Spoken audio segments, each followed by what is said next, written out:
A coordinated assault may have just struck at the heart of NATO's lake, the tense region of the Baltic Sea, surrounded by a fortress of allied nations, slowly descending to the edge of confrontation. The culprit, a seemingly unsuspecting foreign vessel, remains adrift in Denmark's exclusive economic zone, her quiet presence now a cause of heightened suspicion. In mid-November, 2 critical undersea telecommunication cables in Europe were severed, compromising the ability of nations to operate and defend against foreign aggressions. The precise cause remains unknown, but the timing and location of the incidents have fueled suspicions of deliberate sabotage. Satellite imagery reveals the unfolding drama. European vessels encircle the accused ship, cutting off any route to freedom. Unlike the Newnew Polar Bear, a vessel accused of damaging a Baltic gas pipeline in 2023, only to vanish unchallenged, this ship may not escape scrutiny. Yet cracking its true motives could prove tougher than any European official anticipated. NATO nations and its allies are determined to uncover the truth, even if it reveals that a new era of hybrid warfare is looming on the horizon. Cables are severed. On the morning of Sunday, November 17th, a wave of unease began taking hold of Sweden's telecommunication officials. Deep beneath the Baltic Sea, something had gone terribly wrong. The link connecting Sweden and Lithuania had gone silent.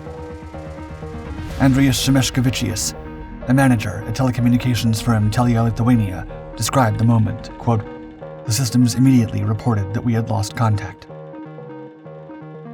At first glance, it seemed like a technical glitch, a minor disruption in an otherwise operational digital lifeline. But attempts to re-establish the connection led nowhere. It soon became evident this went much deeper than a simple server error. Below the sea's surface, a vital undersea fiber optic cable, one of the most important arteries of modern communication, had been severed. Just as European officials dashed to assess the damage, another blow struck. Less than 24 hours later, at around 4 a.m., another undersea cable, this time the Sea Lion 1, connecting Finland to Germany, was also found to be cut. The Sea Lion 1, stretching nearly 730 miles between Central Europe and the Nordic nations, is far more than a regular conduit of data. It's the prime support for an essential system that allows everything from military communications to economic stability to operate. Cutting it doesn't just disrupt daily operations, it undermines entire nations' defensive readiness in an already tense region. In a joint statement, European leaders issued a warning, quote, "Our European security is not only under threat from Russia's war of aggression against Ukraine, but also from hybrid warfare by malicious actors." The events unfolded in the Baltic Sea, within a region bolstered by alliance nations, increasingly referred to as the NATO Lake. Within hours, whispers of sabotage swept across European capitals. This was no accident, and Russia, already accused of weaponizing energy and infrastructure, was the obvious suspect. But as investigations intensified, the story took an unexpected turn. A prime suspect emerged, not a Russian warship, nor a stealthy submarine. Instead, all eyes fell on a bulk carrier gliding through Baltic waters under a Chinese flag. The Chinese ship is spotted. A few days after the mysterious rupture of the cables connecting European nations, an equally puzzling image, credited to the US Landsat satellite, began circulating on the social media platform Blue Sky. In the shot, the Chinese bulk carrier Yipeng 3 appears stationed 45 miles off the coast of Helsingborg, Sweden. Initially, this could have been dismissed as a coincidence, but the presence of 2 other ships, from Germany and Denmark, flanking the Chinese vessel in the same frame, suggests otherwise. The situation escalated as journalists discovered that nearly a month after the cables were severed, the Yipeng 3 remained inexplicably immobile in the Black Sea, right within Denmark's exclusive economic zone, either unwilling to or prohibited from leaving. Governments across the region have chosen their words carefully, maintaining a cover of tight-lipped silence. Swedish Prime Minister Ulf Kristersson offered only a brief statement, quote, "We are not making any accusations, but we seek clarity on what has happened." Behind the scenes, Sweden reportedly requested the Yipeng 3 return to Swedish waters for further questioning. the timeline doesn't seem to favor Yiping 3. The Chinese vessel set sail from the Russian port of Ust-Luga on November 15th, navigating its way through the Baltic Sea at the precise time the cables were severed, an odd alignment of events that seems far too coincidental. However, whether this would have been an intentional sabotage or an unfortunate accident remains to be seen. Attempts to reach the ship's operating company have been met with silence. No responses, no explanations, only carefully worded statements from Chinese officials who claim they are in communication with local authorities. Some experts have offered plausible alternatives to the cable cuts, fishing trawlers, or routine maritime operations in the crowded Baltic Sea. However, these theories, although plausible, remain eclipsed by the shadow of Yiping 3. Skeptics argue that its suspicious presence, lingering in the region at such a critical moment, cannot be ignored, especially when this is not the first time a Chinese vessel has been involved in controversies surrounding sabotage missions against NATO nations and its allies. China on the offense. In 2023, fears had already begun simmering across international waters as Taiwanese officials issued warnings about China allegedly using steel anchors as weapons by having their ships drop them onto the sea floor only to be dragged for miles, intentionally severing undersea cables and pipelines that power their adversaries' infrastructure. In October 2023, those fears suddenly came to life when the Chinese vessel Newnew Polar Bear was accused of damaging the Baltic Connector gas pipeline linking Finland and Estonia. Crisis unfolded on October 8th when operators detected a sudden and unexplained pressure drop in the 48-mile pipeline, triggering an immediate shutdown. Investigators raced to inspect the damage beneath the waters of the Gulf of Finland, only to discover that the pipeline had been violently displaced from its carefully buried position on the seabed, its surface marred by deep, jagged scars, a clear sign of massive mechanical force. The Finnish Navy, scouring the seabed for answers, soon recovered what can only be described as the weapon, a 6-ton anchor torn from its craft. Detective Superintendent Risto Lohi of the National Bureau of Investigation delivered a clear message, quote, "There are traces in the anchor which indicate that it has been in contact with the gas pipeline." A trench, 5 to 13 feet wide, had been carved into the seabed. The path was unmistakable, a scar stretching across miles of underwater terrain, leading directly to the point of impact against the pipeline. Finnish intelligence wasted no time attempting to track the origin of the anchor. Their findings pointed squarely at Newnew Polar Bear.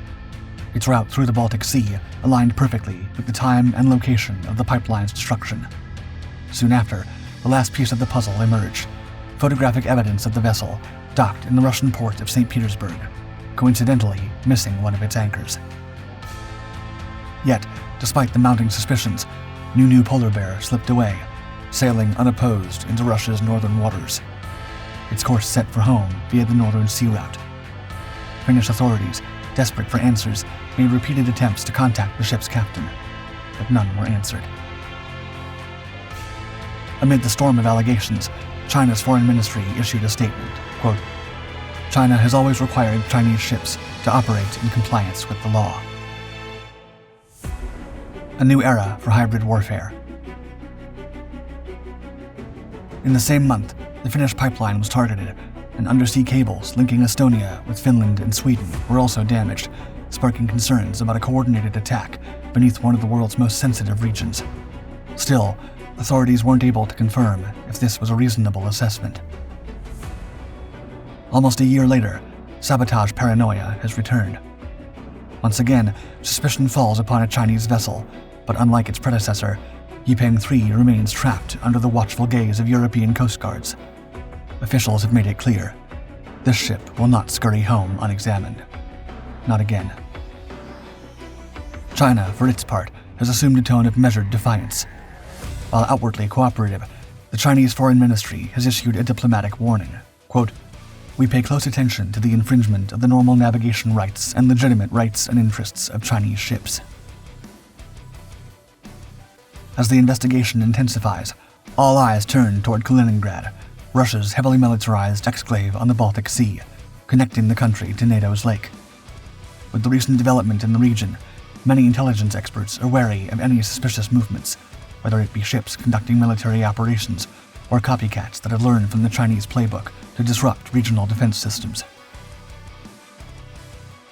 The recent incident involving Yipeng 3 has made it clear that the Baltic Sea is descending into an era of hybrid warfare. Tactics are becoming more ingenious, designed to bypass all conventional lines of defense with spontaneous underwater strikes.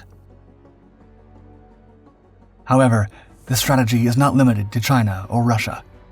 In September 2022, massive explosions tore through the Nord Stream pipelines, severing the critical gas lifeline between Russia and Germany.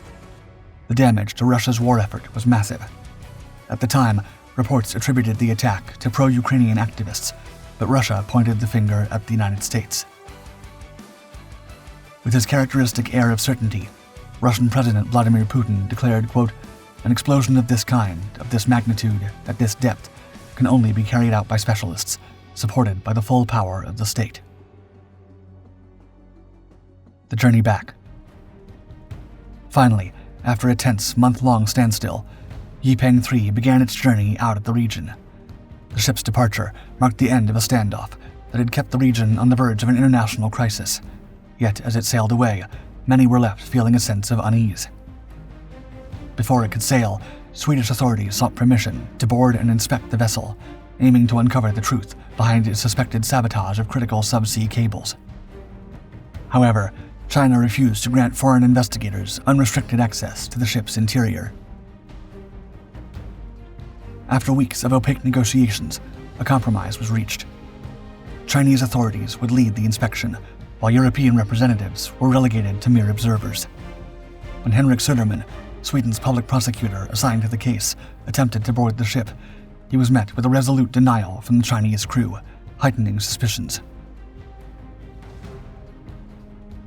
Swedish Foreign Minister Maria Malmer Stenergard remarked with concern, quote, "It is remarkable that the ship leaves without the prosecutor being given the opportunity to inspect the vessel and question the crew within the framework of a Swedish criminal investigation."